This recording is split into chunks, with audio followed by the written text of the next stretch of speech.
আসসালামু আলাইকুম। আজকে একদম ভিন্ন এবং ব্যতিক্রম ধরনের আজকে কাজ করতে আসলাম। আমি যে কাজটা করতে যাচ্ছি এই কাজটা আমাদের মতো যুবকদের সবারই করা উচিত। এখন আমি আছি আমাদের গিয়ামের মসজিদে, নতুন মসজিদ হচ্ছে। আসলে ভালো কিছু করতে গেলে কিন্তু অবশ্যই কষ্ট করতে হয়। আগে কি করি সেটা আপনাদেরকে দেখাই।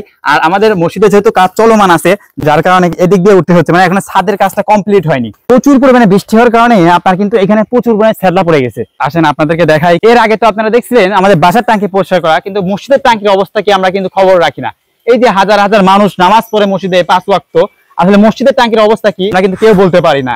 কি রকম একটা অবস্থা হয়ে আছে আপনাকে দেখাবো। আসেন আসেন নিয়ে আসো, দেখাও পানির অবস্থা একদম কালা জক্কা হয়ে গেছে। মানে এত পরিমাণে ময়লা হয়েছে যার কারণে দেখেন অবস্থা কি, পুরো টাঙ্কির অবস্থা কালা কুটকুটে হয়ে গেছে। যেহেতু পুরো টাঙ্কি ভরা পানি, যার কারণে আমি এখন মোটগুলাই ছেড়ে দেবো যাতে পানিগুলো তাড়াতাড়ি পড়ে যায়। আপনারা দেখছেন যে পুরো টাঙ্কির অবস্থাটা কি, পানি কিন্তু অলরেডি নেমে যাচ্ছে। তো এখানে কি আনলাম আপনাদেরকে দেখাই। এই যে দেখতেছেন দুইটা মাজন আর একটা ভিমবার, তো এই দুইটা দিয়েই কিন্তু এখন এই মসজিদের টাঙ্কিটা পরিষ্কার করবো। গ্রামের পুরো মহল্লার মানুষ নামাজ পড়ে, যার কারণে এইটাই কিন্তু আগে পরিষ্কার করা উচিত। তো আপনারা যারা গ্রামে ইয়াং পোলাপান আছেন আপনারা এই কাজটা করতে পারেন। পুরো দিক দিয়ে ভিমবার দিয়ে দিই, যেহেতু একটা দিয়ে হয়ে যাবে সম্ভবত, দেখা যাক কটা লাগে। সম্পূর্ণ পানি যেহেতু নেমে গেছে, তো আমি এখন এটার মধ্যে উঠি। আসলে অনেকদিন আগেকার টাঙ্কি তো ভয় লাগতেছে, টাঙ্কির অবস্থাটা কি একদম কালো কুটকুটে। তো যাই হোক, আপনারা এই কাজগুলো করার চেষ্টা করবেন। এই পানি দিয়ে উজু করা কিন্তু এটা কষ্টকর বিষয়, এই কাজগুলো করার লোক নেই। আপনারা চেষ্টা করবেন আপনাদের গ্রামে যে মসজিদের টাঙ্কিটা আছে সেটা পরিষ্কার করার। তো আলহামদুলিল্লাহ আজকে এটার কাজ করবো। কি অবস্থা, কালো কুটকুটে হয়ে গেছে। এই কাজটা করতে করতে প্রায় আমার 2 ঘন্টা সময় লেগে যায়। আর এর মাঝে প্রচুর পরিমাণে বৃষ্টি নেমে পড়ে, কারণ ইদানিং প্রচুর পরিমাণে বৃষ্টি হচ্ছে সব জায়গাতেই। সম্ভবত এই টাঙ্কিটা প্রথম ধোয়া হচ্ছে, যার কারণে এত পরিমাণে ময়লা।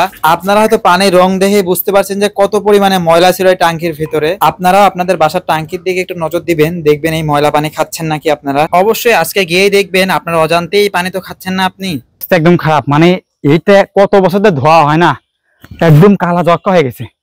এই দেখেন পানি, দেখেন কি কালো কুটকুটে পানি, একবার কেঁদো, এই দেখেন কেঁদো পড়তেছে। বৃষ্টিও নেমে গেল, এখন এটার মধ্যে করতে হচ্ছে। আজ কয়েকদিন ইদানিং প্রচুর পরিমাণে বৃষ্টি হচ্ছে। আমাদের পাবনা জেলাও বাদ নেই, মানে সবখানে বৃষ্টি হচ্ছে। আপনাদের এখানে কি বৃষ্টি হচ্ছে অবশ্যই কমেন্টে জানাবেন। তো আলহামদুলিল্লাহ মাজার কাজ কমপ্লিট। আসলে দেখাও, একটু ভিতরে গিয়ে দেখাও কি পরিমাণে ময়লা ছিল। পানি ফেলে দেওয়ার পরও এই অবস্থা। তো এখন সব কমপ্লিট, এখন একটু মোটরের পানিটা দিয়ে আসি। খুবই ভালো লাগতেছে আসলে এই কাজগুলো করে, নিজের কাছে অনেক ভালো লাগে। মানে ছাদ নাই তো, মানে ছাদের সিঁড়ি নেই, যার কারণে এই অবস্থা। যাচ্ছে নাকি দেখো তো, পানি যাচ্ছে নাকি, পানি দেখাও তো, পানি যায়।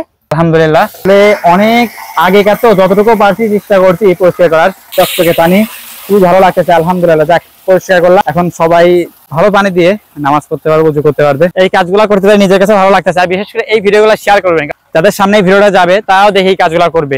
সম্ভব চেষ্টা করছি কাজটা করার, সম্পূর্ণ করার। আলহামদুলিল্লাহ। একটা কথা বলি, আমাদের মসজিদের কাজ প্রায় চলমান আছে, এখনো শেষ হয়নি। টয়লেট করতে হবে, উজুখানা করতে হবে, এখনো বারান্দা করতে হবে। সব মিলে আলহামদুলিল্লাহ আমাদের মসজিদের কাজ চলমান। আর বিশেষ করে কয়েকটা ফ্যানের দরকার, মানে মসজিদের ভিতরে ফ্যান নেই। আমার মনে হয় ফ্যানটা দিলেই বেশি তাড়াতাড়ি ভালো হয়। এখনো অনেকগুলো ফ্যান লাগবে। আপনারা যদি কেউ শরীক হতে চান অবশ্যই কমেন্টে জানাবেন, যেহেতু মসজিদের কাজ এখনো চলমান আছে। ভিডিওটা কেমন হয়েছে অবশ্যই কমেন্টে জানাবেন। আসসালামু আলাইকুম।